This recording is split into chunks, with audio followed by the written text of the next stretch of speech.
George and Kenny and their wives over and vice versa. On this one otherwise normal weekend night we had George and his wife over for drinks.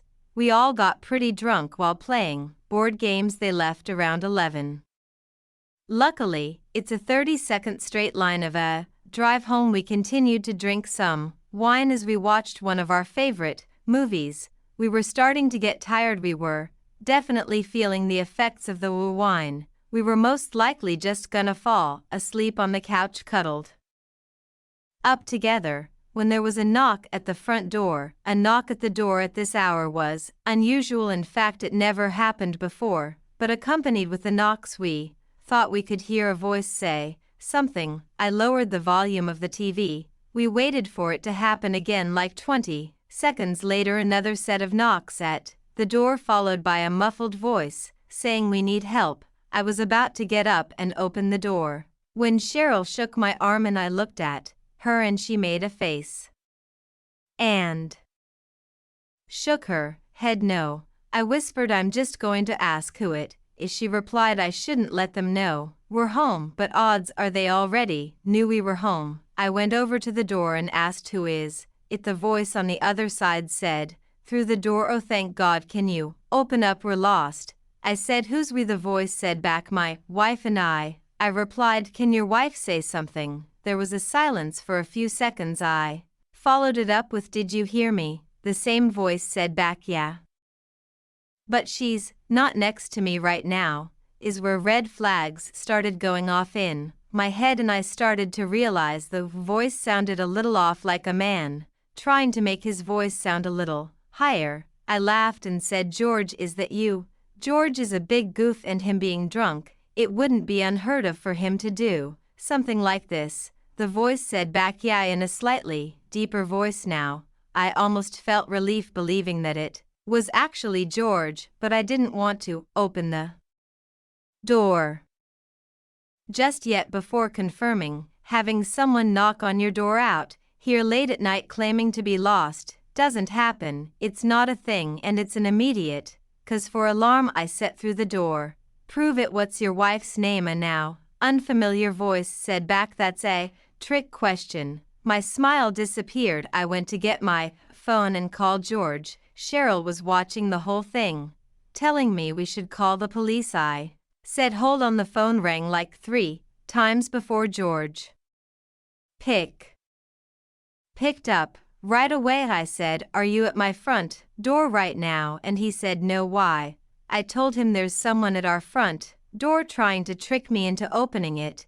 He said he'll hurry right over, and we hung up. Keep in mind, all of us were still drunk during this. There were knocks again at the door. I yelled, I have a shotgun waiting for you if you don't leave here now. The voice said back, we're just trying to use a phone, that's all we need. Cheryl called 911, which out here it takes an extremely long time for an officer to arrive on scene. We heard footsteps walking around our wooden deck that wraps around the house. A couple sets of footsteps actually. They stopped at one of our windows, which had the blinds closed, and we heard one of them attempting to lift the window open. This caused Cheryl, who was still on the phone with 911, to scream, leave us alone. I followed suit and screamed at the top of my lungs to get the __ out of here, or I'll shoot you. It took me that long to think to run upstairs to grab my shotgun from the closet. Literally a few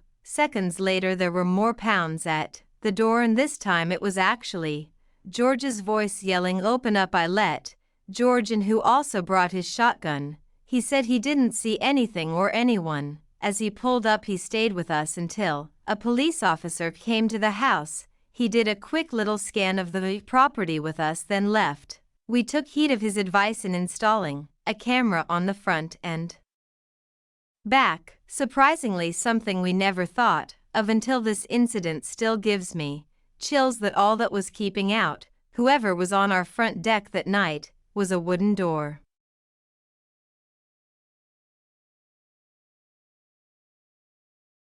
This story takes place at my grandparents' farm in the summer of 2018. I was alone one night since my grandparents were away.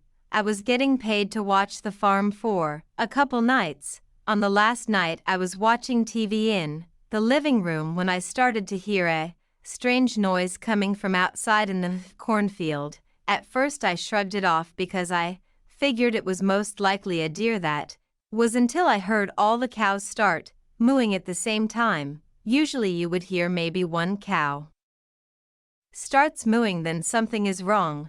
Something or someone would have to startle them to make all the cows freak out like that. I was the only one at the farm, so it was of course my job to see what was going on. So I went to the closet to get a coat on and go outside, but just as I was about to go outside I heard a very high-pitched cow scream, stood still for a while shaking in my boots. Something terribly wrong was going on with the cows. I quickly ran upstairs to my grandpa's room. Under his bed he always keeps a few guns. I loaded his hunting rifle and went outside. The cow still would not stop mooing, so I went into the barn to check. There was nothing out of the ordinary. All the cows were still here. That was until I walked further down and noticed that one cow was missing from his stall.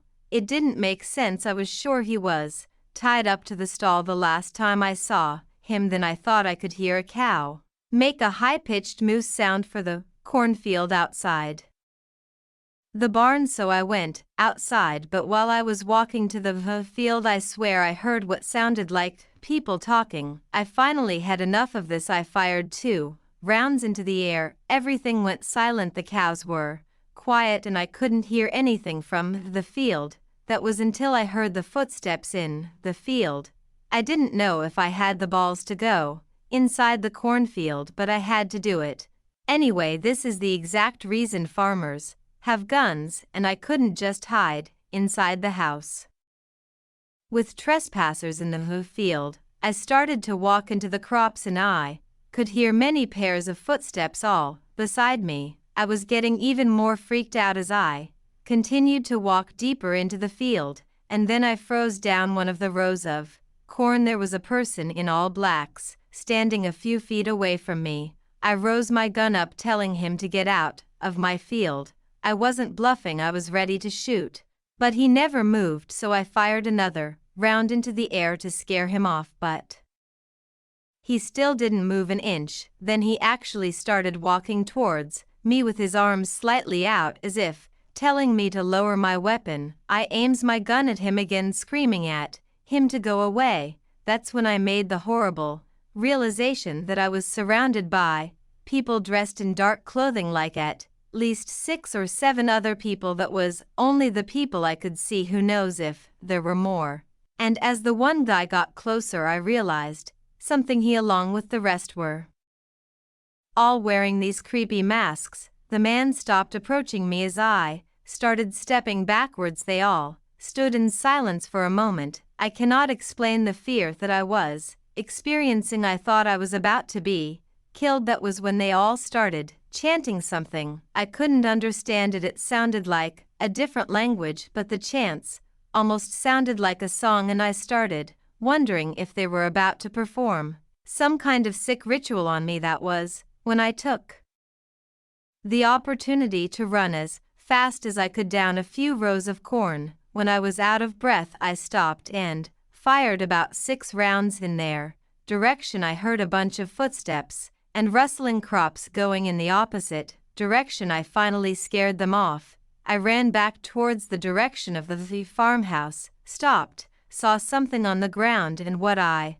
saw has stuck with me, scarred me. There was a cow head sitting in the middle of a circle of candles. I wanted to yak, and as soon as I got back to the farmhouse I grabbed the house phone and called the police. I told the operator everything to the best of my ability. She said that an officer would be there soon. After I got off the phone with the police I called my parents, explaining the situation, and asked them to come pick me up. My dad said he'd be there in an hour. I sat upstairs in my grandpa's room, shaking and crying at the same time, waiting for what felt like an eternity, until I finally heard a police car. High-tech security camera system all over the farm. Who knows what kind of group that was? but clearly they were doing some kind of animal sacrifice ritual or something. I just happened to be the unlucky one home, alone on the farm they chose to do it at. Cheryl and I own a farm in Buckingham, Iowa, where we mainly grow corn. This was in August of 2018 on a slightly rainy night. Cheryl and I have both spent our entire lives in the farm life. It's really all we know. Of course, farm life in Iowa means lots of space and very few people. Our closest neighbors, George and Kenny, were each about half a mile away in opposite directions, also farmers. With not much else going on around here, it's easy to become friends with your neighbors. We often have